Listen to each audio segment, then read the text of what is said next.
The meeting of the Subcommittee on Procurement and Open Government of the House General Laws Committee will come to order. Members will indicate their presence by pressing green on the electronic voting board.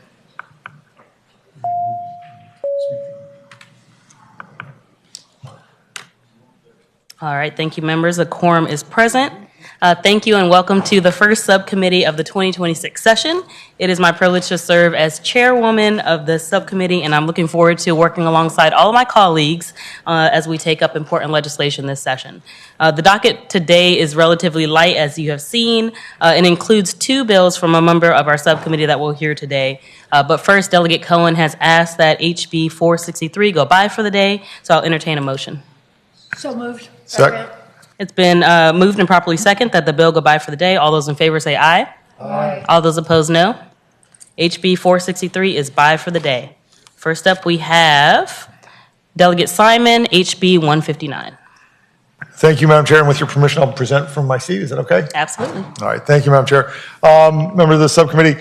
So House Bill 159 comes from some work that we've done on the FOIA Council, which I chair.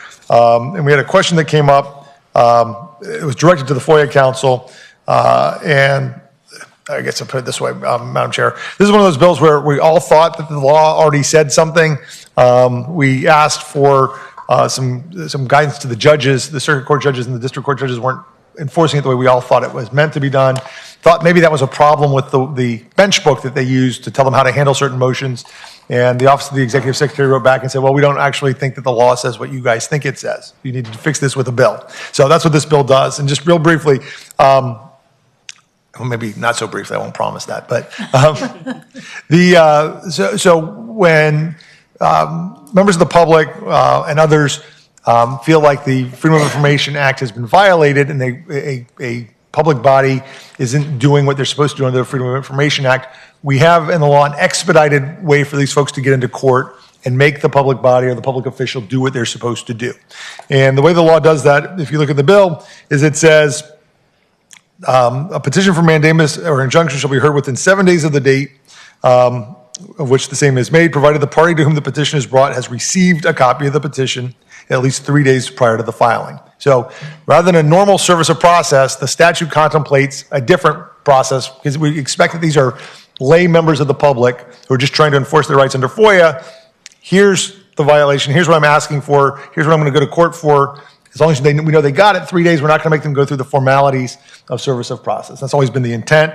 However, we found that the courts haven't been viewing the law that way, and they've been requiring a more formal process service, which takes longer and slows down the process and kind of defeats the purpose of this expedited process for getting your hearing in front of a judge as quickly as possible because, again, these are things that are supposed to be done in a timely fashion, and we don't want it to get gummed up. So what the bill does is it adds one sentence at the on line 37 that says, nothing in this section shall be construed to require service of process or a summons for a hearing when a petition for mandamus or injunction to enforce rights granted under this chapter has been filed. So add one clarifying sentence that we think will hopefully solve the problem and get everybody agreeing that this is what the law says it does. We don't mean this to be a substantive change. It's meant to help accomplish what we thought what this language has always accomplished. And I know that there are folks here who are better informed and know the history of this and probably more articulate about it than I am, but that's the bill. Thank you, Delegate Simon. Any questions from the members of the subcommittee? All right. Anyone to speak in favor of the bill?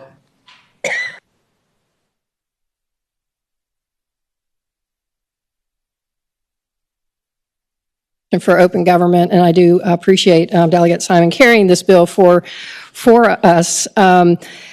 Just so you know, this bill, this section that we're trying to amend started back over 10 years ago, and it arose from a case where a citizen tried to enforce their rights under FOIA against a school district and filed their case at the Christmas break, and then tried to enforce that 7-day hearing. And obviously that was unfair to the school district. So this language got added that says, hey, these these public bodies, they need to have some notice that they're going to be hauled into court.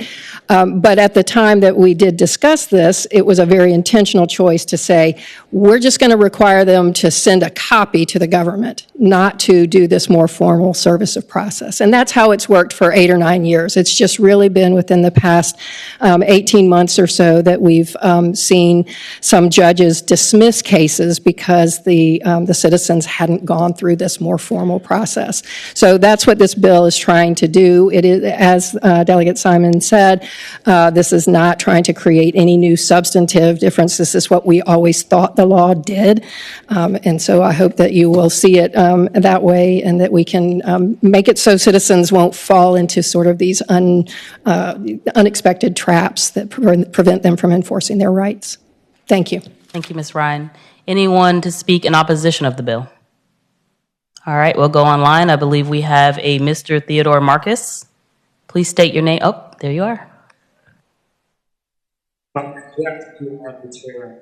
I have to remarks the resident responsible for county. That state requires the school policy work construction is needed as to be 159. I don't remember as to debate along the comment. I think policy Mr. Marcus, apologies for interrupting. It's hard to hear you on this end. Okay, I'm going a little bit closer. How's that? Is that a little better? It's marbled. It's a little jumbled, and it's hard to hear you on this end. Okay. All right.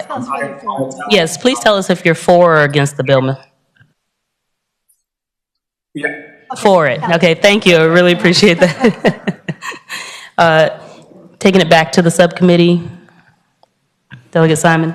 Chair, the one other thing I would do, and they're not here in person to oppose it, but we talked about this. So I do have, and Ashley has, our council has a line amendment. I did talk to OES, and they'd asked that the Office of the Executive Secretary, they'd asked that we would strike the enactment clause on lines 55 through 57, which requires them to update their materials in the bench book. They say that happens automatically when we pass a new law. They will go ahead and they've assured me that their intent is not to update anything and not to not tell judges that this is new, just as a matter of principle. It's redundant to tell them to update their materials. When we pass a new law, they do that. They want to sort of continue to do that in the due course. And there's also been some conversation about who updates bench books, and the OES doesn't actually update those themselves, and so we'd be putting them in a position to update a book that they don't actually publish. So, but again, they've assured me that their desire to have this out is not a desire not to publicize the changes. It's just a matter of that. Somebody is from OES here. Am I accurately sort of describing your position? I just want to be clear about that. Yes, you are.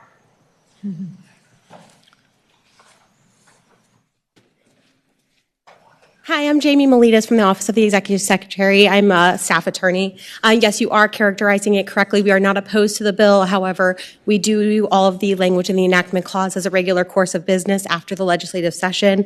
The bench book is actually created by a group of volunteer judges, and it's a judges association. OES simply puts it together, and we highlight different changes in the law for the judges to take a look at and know that that change has been made. Thank you. Delegate Simon, did you want to? So I would want to, just with that explanation, I just want to make sure we got that on the record. I would move the amendment that we strike lines 55, 56, and 57, which would be the enactment clause. Is there a second? It's been moved and properly seconded. I'll entertain a motion to All in favor, say aye. All in favor, say aye. Aye. All opposed? All right, I'll entertain a motion to move and report as submitted. So moved. Second. All right, all in favor, say aye. Or Aye. actually, that's Oh, no, that's a a recorded vote. Indicate your vote on the electronic voting system.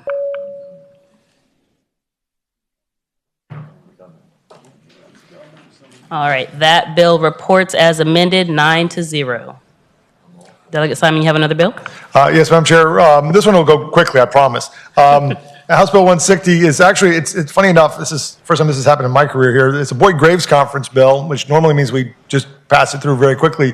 But the chairman of the Boyd Graves Conference, understanding that FOIA is a fairly specialized area of the law, even though they liked the bill and they proposed it, they would feel better if the FOIA council had an opportunity to get that different set of eyes on it and spend some time looking at it. My experience is that the FOIA council works better when we have a piece of legislation in front of us. So instead of referring the issue to the FOIA council, I had them draft the bill so that we'd have something, introduce it, and be my desire that we move to carry this over under the provisions of Rule 22 to the 2027 session with a letter from the Uber chair to refer this legislation for further study to the FOIA council, which I also chair for now. The motion on HB 160 is to carry the bill over to 2027 with a letter to the FOIA council. The motion has been properly seconded, and that's a voice vote. As many are in favor of that motion will say aye. Aye. Those opposed, no. The bill is now carried over to 2027 with a letter to the FOIA council. And I think that concludes the business of the subcommittee. So I'll entertain a motion to adjourn. So moved. All right, committee shall rise.